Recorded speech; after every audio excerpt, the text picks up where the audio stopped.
이 속의 여인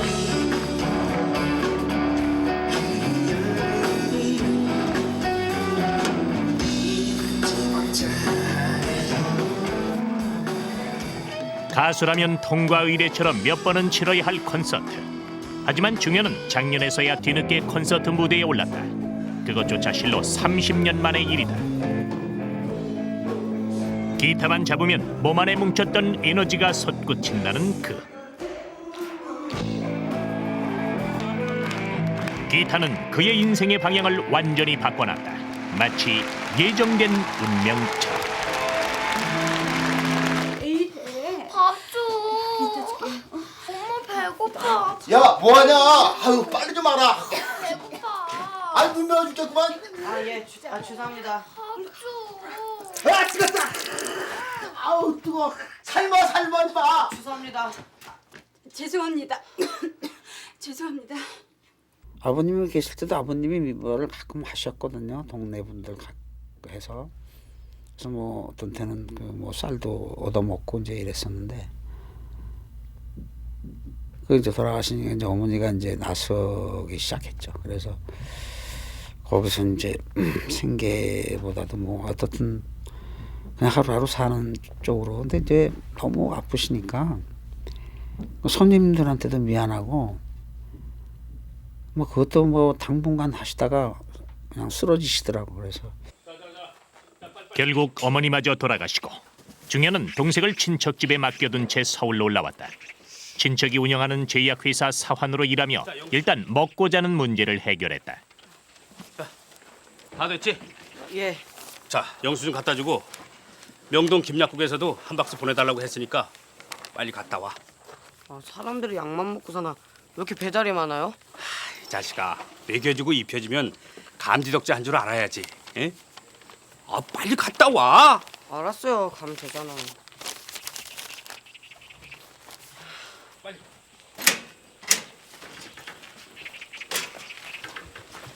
일을 열심히 하면 이제 밥은 주니까 일단은 뭐 먹고 살아야 되니까 아침 뭐 6시부터 일어나가지고 뭐 밤 12시 넘을 때까지 일을 해야 돼요, 무조건. 이제 점 먹는 시간 외에는. 뭐 그런 생활을 이제 계속 하는 거죠. 정신없이. 아무 감각이 없어요, 그때는.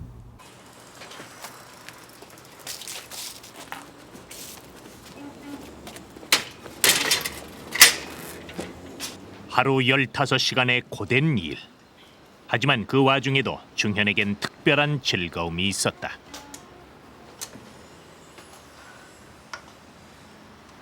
아, 저걸로 소리를 한번 냈으면 좋겠다. 항상 그 심부름을 제가 사실은 영등포 쪽에를 이제 그 물품을 붙이러 이제 영등포역을 많이 나가요. 거기에 이제 악기점 하나가 있는 걸 항상 눈독을 들였죠. 보니까 그 기타가 있더라고. 그냥 뭐 올 때 한번 쳐다보고 갈 때 한번 쳐다보고 그러다 이제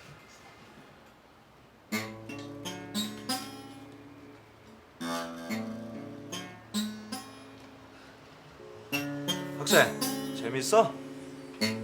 기타 처음 쳐보는구나. 아니, 학생. 학생! 예? 왜요? 아니, 칠 때 치더라도 돈은 내고 쳐야 될 거 아니야. 예. 얼만데요?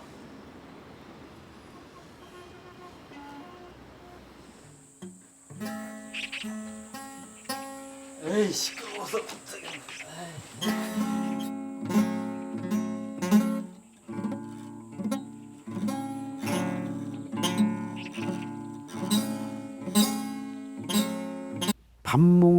밥 먹고 쉬는 시간이 1시간 정도 있어요. 그러니까 이제 그 시간을 이용하는 거죠. 이제 그것도 이제 아까워서 밥 먹는 시간을 단축을 하죠. 이제 굉장히 빨리 먹어야 죠 저는. 뭐 밥 한 거는 그냥 들어가자마자 한 뭐 2분이면 없어지니까 그 다음에 빨리 나와가지고 저쪽으로 가서 그 기타를 들고 와서 이제 치고 그랬는데. I don't know. Do you know? 아버지의 병간호를 하느라 초등학교 5학년 이후 학교 문턱을 밟아보지 못한 중현. 일하는 틈틈이 야간 중학교를 다녔다. 자, A가 이 곤충이 무엇이냐고 물어봤죠? 그때 B가 하지만 기타를 알게 되면서 공부는 뒷전이었고 기타 속에만 네, 빠져들었다. 알고 있습니다. 이 곤충에 대해서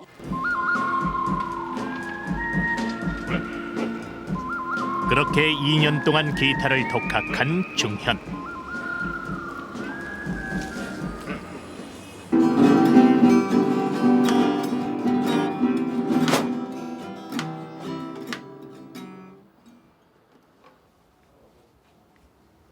학생 어떻게 왔어? 한 수 배우러 왔습니다. 내 레벨을 확인하기 위한 그 나름대로 이제 내 그 뭔가 이제 이런 걸 하려면은 뭔가 내 위치를 좀 알고 싶죠 그때는. 그리고 내가 또 그때는 내 땀에는 뭐 한다고 이제 그런 나이고 나이가 이제 좀 자랑도 하고 싶고 그런 데 가서 한번 이제 사람들 앞에서 좀 하고 싶고 막 이런 이제 욕망도 있고 그러니까 이제 그냥 이제 찾아 들어가는 거지 기타 울림이.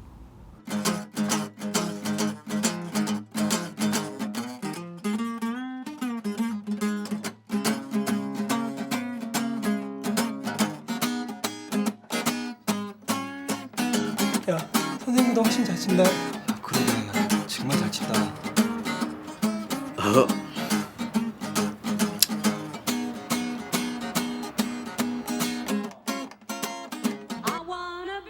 이미 기타라면 적수가 없을 정도가 된 중현. 이번엔 일요일 외출 때마다 봐왔던 음악 살롱으로 목표를 바꿨다. 그냥 당돌하게 이제 교복을 입고서 저 음악을 하려고 그러는데 좀 시켜달라고. 그랬더니 웃어요. 뭐 이제 뭐 한심하기도 하고 뭐 하여튼 뭐 당돌하니까 좀 웃는 이제 그런 표정이신데요. 그럼 네가 한번 해보라고 이제 기타를 한번 쳐보라 그래서. 중현이 찾아간 사람은 당시 악단 리더이자 최고의 연주가였던 김광수와 송민영이었다. 야,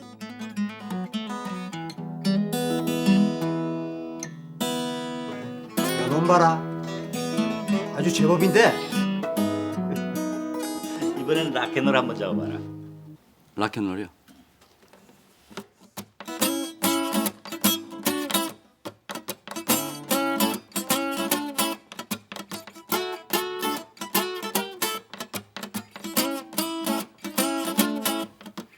너 쓸만한데. 야, 너 이번 스테이지 한번 올라가 봐라. 예? 제가 무대를요? 왜? 너 작정하고 온 거 아니었니?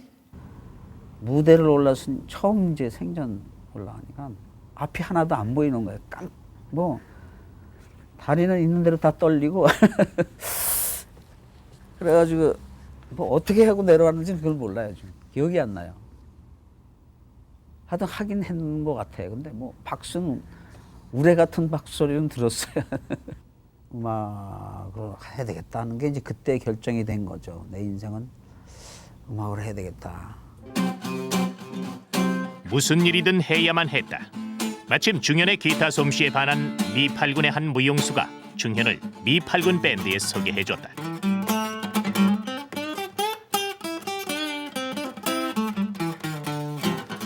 어때?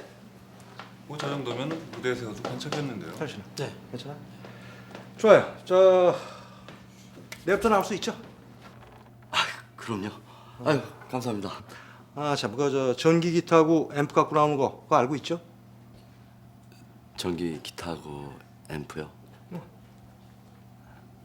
예. 우선 대답을 했죠. 할 수 있냐 그래서 할 수 있다고. 저도 참 그거 보면은 너무 급했던 거예요. 이제 그러니까 너무 좋고. 근데 그 다음에 이제 인사하고 이제 밖에 나오니까 그때부터 앞이 캄캄한 거죠. 야, 중현아.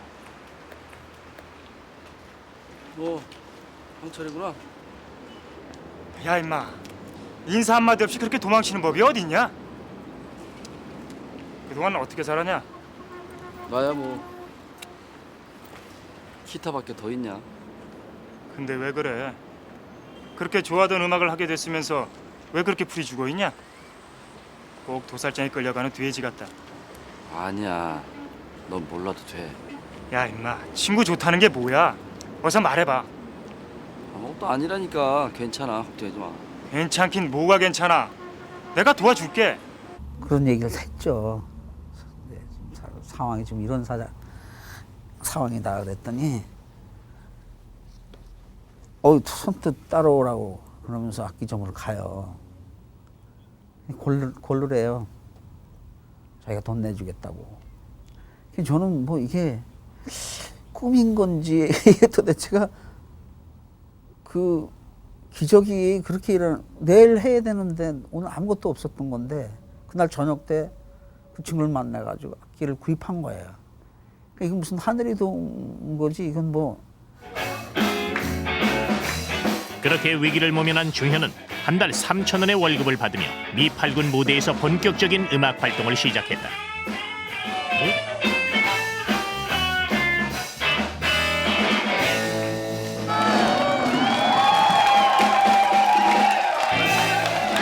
그러고 그 이튿날에 이제 제가 7,000원으로 올랐죠. 이제 월급이 3,000원에서. 근데 또 그 이튿날 조금 있더니 뭐 어떤 사람이 오더니 얼마 받냐 그래서 7,000원 받는다 그랬더니 14,000원 줄 테니까 저쪽에 가자. 그리고 단따치로 가겠냐고 그래서 좋죠 그랬죠. 나는 이제 난 돈도 없어. 그래서 지금 단장 보고 나 관두겠다고 그랬더니 단장이 펄쩍 뛰는 게 무슨 소리냐고 그래서 저 지금 14,000원 준다고 그랬는데 가야 되겠다고 그랬더니 24,000원을 주겠다고 그러더라고요. 그래서 하여튼 며칠 사이에 3,000원에서 24,000원. 제가 그렇게 가치 있는지는 몰랐지.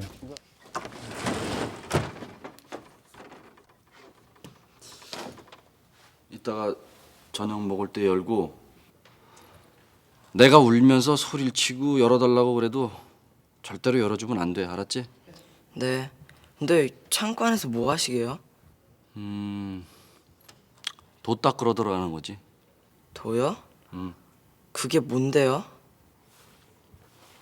말하자면 진정한 음악인이 되기 위한 수행의 길이라고나 할까. 좌우지간 잠궈라.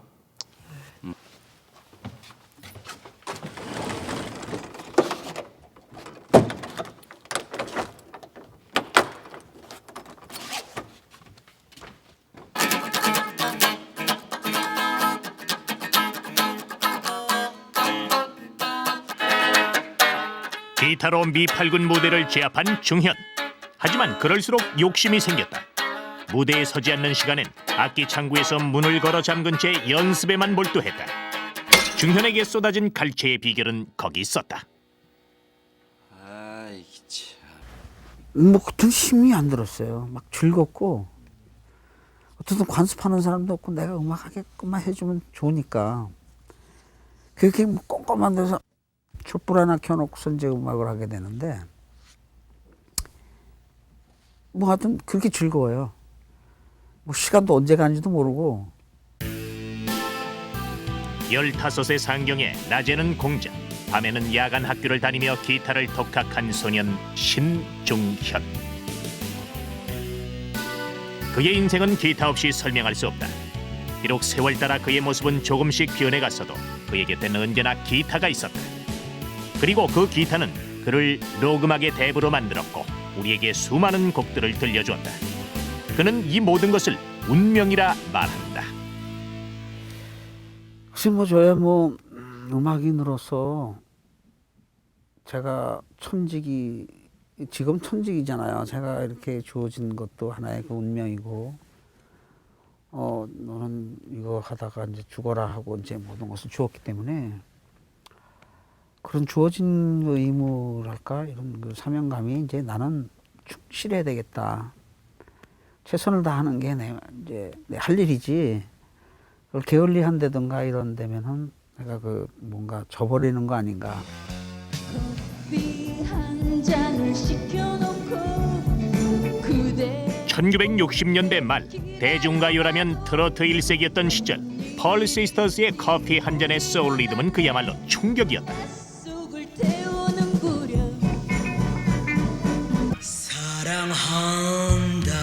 이어 중현은 님은 먼 곳에 월남에서 돌아온 김상사 등을 김추자에게 주면서 담배는 청자, 노래는 추자라는 유행어까지 낳게 했다. 발표하는 곡마다 히트를 하자 대중음악계가 술렁였다.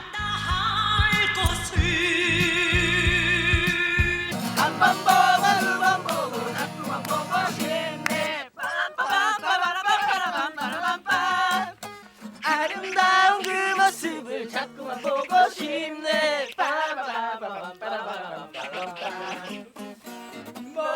1974년 발표한 미인 역시 100만 장의 음반이 팔리는 등 대기록을 세우며 그야말로 3천만의 주제가가 됐다.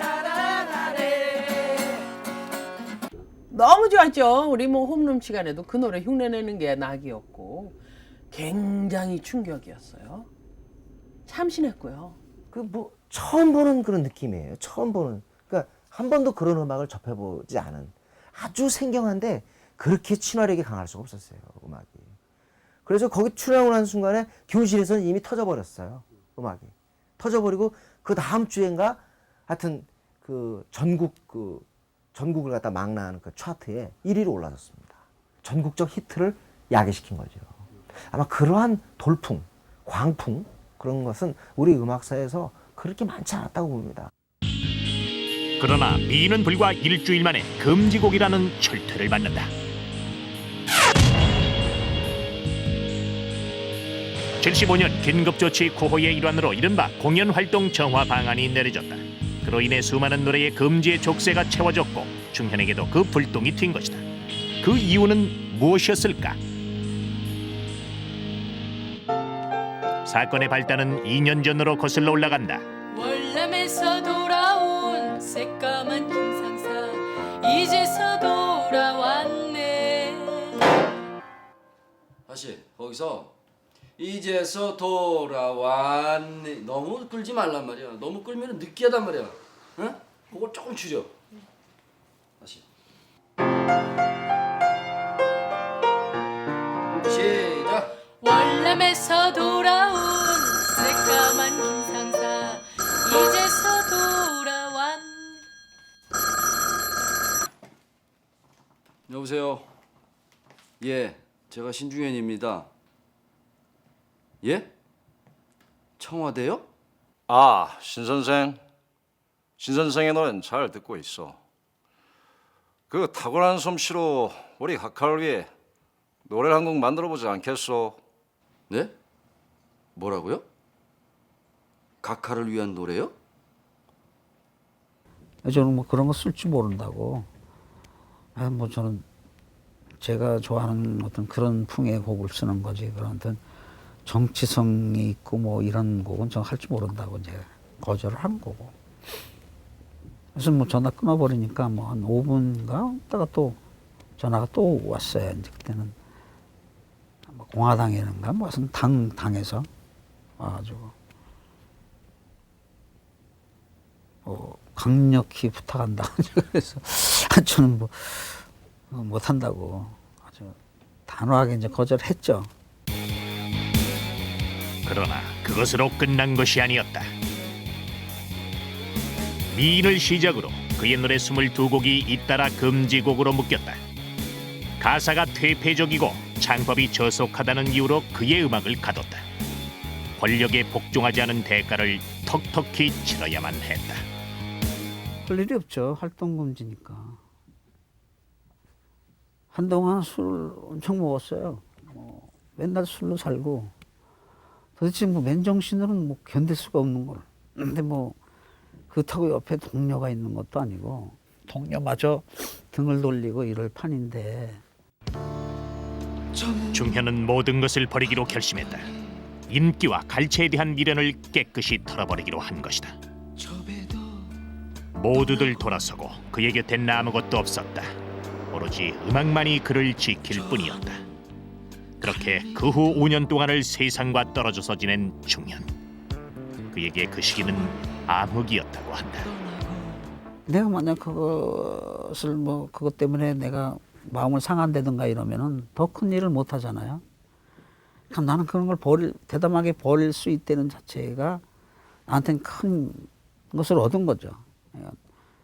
앞으로의 더 좋은 음악을 쓸 수 있다든가 좋은 음악을 많이 선사한다든가 그것이 더 큰 거 아니겠어요? 87년 세월이 흘러 그가 자유로워지고 그의 노래들이 금지에서 풀리기까지 중현은 세상으로부터 모든 것을 빼앗기고 비어버린 자신을 음악으로 차곡차곡 채워 넣었다. 다시 무대에 서기 위해서다.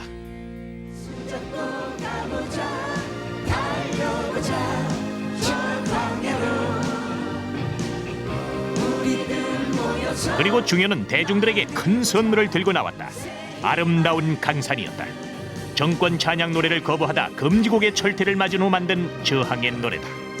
그는 그렇게 한 독재자를 위한 노래 대신 국민을 위한 노래를 선택했다.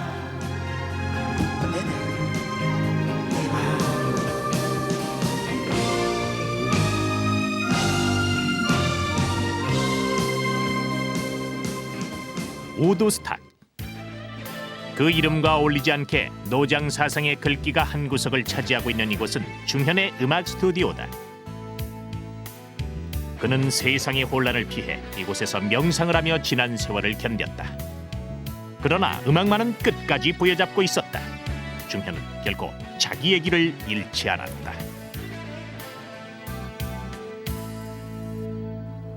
어떤 경제적으로는 그게 제일 타격을 받죠.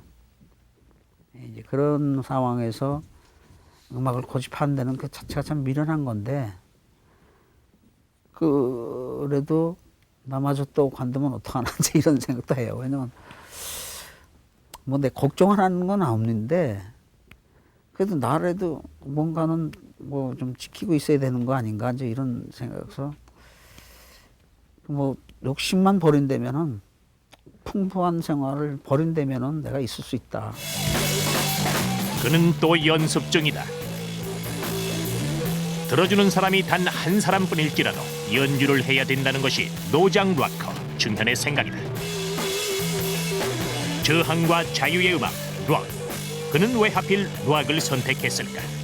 락을 통해 그가 우리에게 전해주고 싶었던 것은 과연 무엇일까? 나만의 진짜 음악. 그것을 하려면 우선 이론으로 무장돼 있어야 했다. 중현은 이규숙 선생을 찾아갔다. 그는 미국에서 클래식을 공부하고 우리나라에 하프를 처음 소개한 음악인이었다.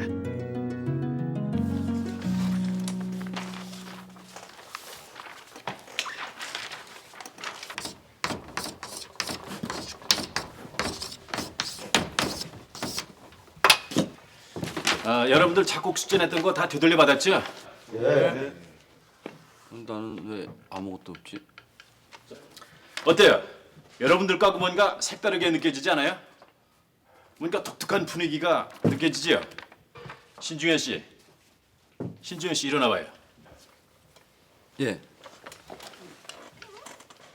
이거 신중현 씨가 작곡한 거 맞죠? 예. 아주 잘했어요. 확실한 개성이 느껴지는구만. 앞으로 열심히 하도록. 예. 신중현 씨가 작곡한 거 한번 연주해드릴게요. 그 숙제를 하나하나 다 들려줄 수는 없는 거니까 이렇게 봐가지고 제일 내 마음에 드는 것만 골라가지고 이제 피아노로 그걸 들려주죠. 근데 그게 이제 매 회마다 신중현이 걸 이제 들려주는데 근데 아주 멜로디가 독특해요, 그 사람 께. 그래서 이제 이 사람 재주 있는 사람이구나.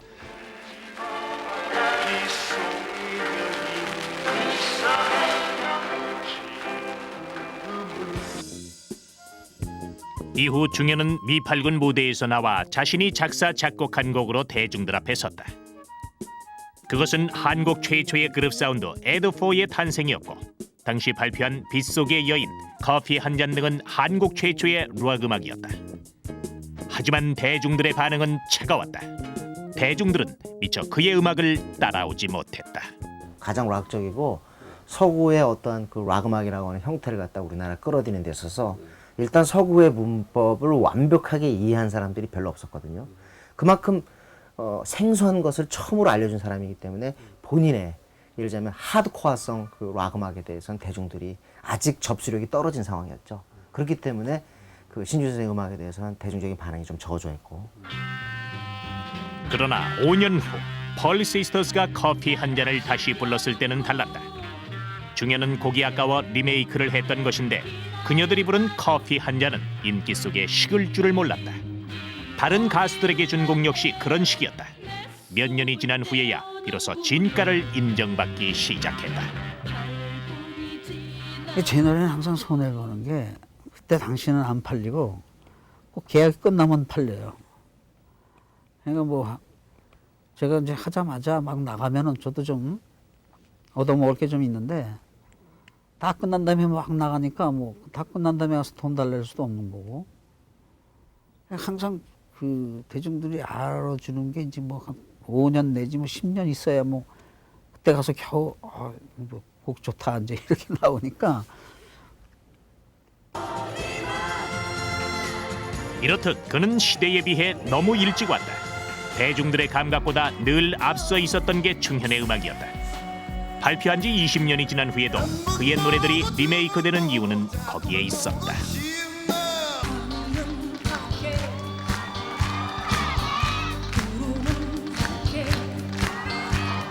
그분 곡을 아직도 많이 하고 있거든요. 해도 언제 했든지 그 곡을 연주해도 실증이 안 나고 아주 좋거든요. 그건 뭐냐면 상업성으로 안 만들었다는 거죠. 곡 자체를. 상업성으로 만든 곡은 몇 번 하면 실증이 나요. 중현은 안락한 생활 대신 음악을 선택했다. 그리고 한국적 록에 관심을 갖기 시작했다. 록이라는 장르는 빌려왔지만 그 내용만큼은 우리 것으로 채우고 싶었다. 그 일환으로 개발해낸 것이 바로 이 33주법이다. 세 손가락만 사용하면서도 모자라는 손가락 하나 대신 몸과 혼을 불어넣겠다고 고안해낸 주법이다.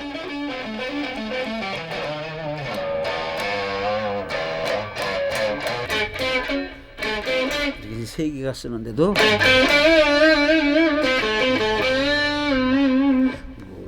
뭐 하나 가지고도 다 음을 낼 수 있는 그 세 개의 주법을 요 세 손가락만 가지고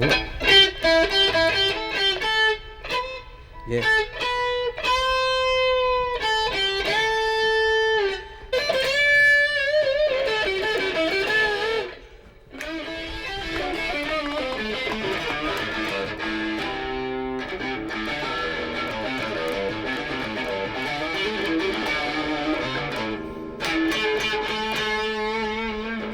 그래서 그 표현도 풍부해지고 깊고 넓고 넘실거리고 서양음악 할 때는 뭔가 그 잘게 잘려진 음정관념 때문에 정확하지 않으면 안 된다는 강박관념이 있는데 오히려 그 어음계를 사용함으로써 그 한국 사람들한테 음악 듣는데 어떤 여유라고 그럴까 이런 것까지도 심어주지 않았나. 지난 94년 발표한 무의자연과 97년 내놓은 김삿갓은 그가 40년 동안 일관되게 추구해왔던 한국 록 음악을 집대성한 음반이었다.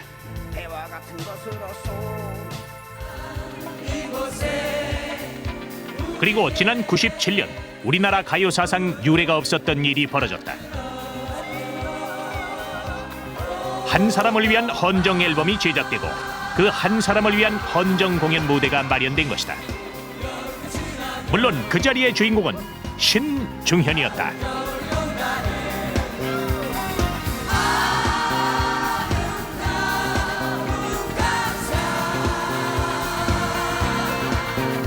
오늘의 주인공이십니다. 신중현 선생님을 박수로 맞이해 주십시오.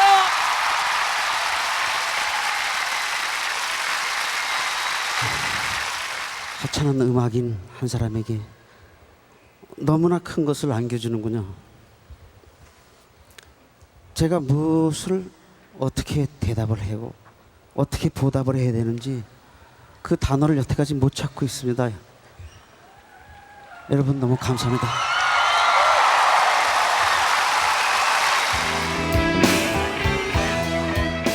때를 앞서갔던 자신의 음악을 우리들과 함께 나누기 위해 묵묵히 기다려 주었던 신중현.